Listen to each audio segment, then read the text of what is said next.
Құрметті менің оқырмандарым, каналыма қош келдіңіздер. Бүгін сіздерге өте ерекше мандариндерден пирог жасап көрсететін боламын. Қазір енді қыс мезгілі болғандықтан мандариндердің сезоны, көптен бері ойлап жүргем. Мен де бірінші рет жасап көрдім бүгін.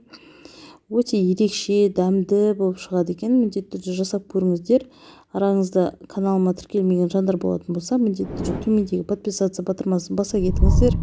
Алдағы уақытта сіздерге өте пайдалы, жақсы рецепттермен бөлісетін боламын. Ең әуелі жұмыртқамызға қантымызды қосып, жақсылап миксерлейтін боламыз. Біздің массамыз көлемі үлкейіп, ағару қажет. Жай жылдамдықтан бастап, жылдамдығын көбейте отырып, осындай көлемді масса шығады. Артынан сүтімізді қосамыз. Сүттің температурасы маңызды емес. Оны да жақсылап миксерлейтін боламыз. Одан соң еріген сары майымыздан қосып, тағы да миксерлейміз. Менің көмекшім әдеттегідей қызым. Мен торт, пирог дайындасам, қуанып қасымда жүреді. Одан соң ұнымызға разрыхителімізден салып, күрекшенің көмегімен жақсылап араластырып алыңыздар. Ұныңыз негізі ситадан өткізілген ұн болған жөн. Сол кезде сіздің пирогыңыздың көлемі үлкейіп, піскен кезде пышны болып, күшті болып көтеріліп шығады. Барлық ұнды бір салсаңыз болады. Жақсылап миксерлеп алыңыз. Сонымен біздің пирогымыздың сұйық массасы дайын.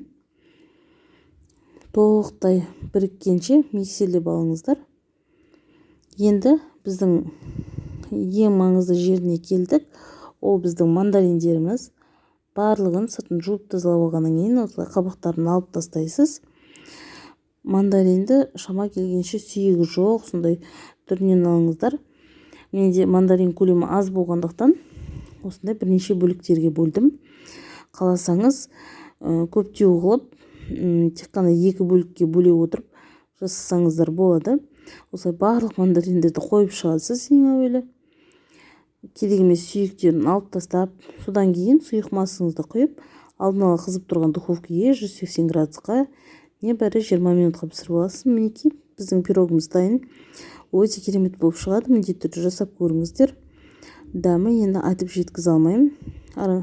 Каналыма тіркеліп, лайк басуды ұмытпаңыздар.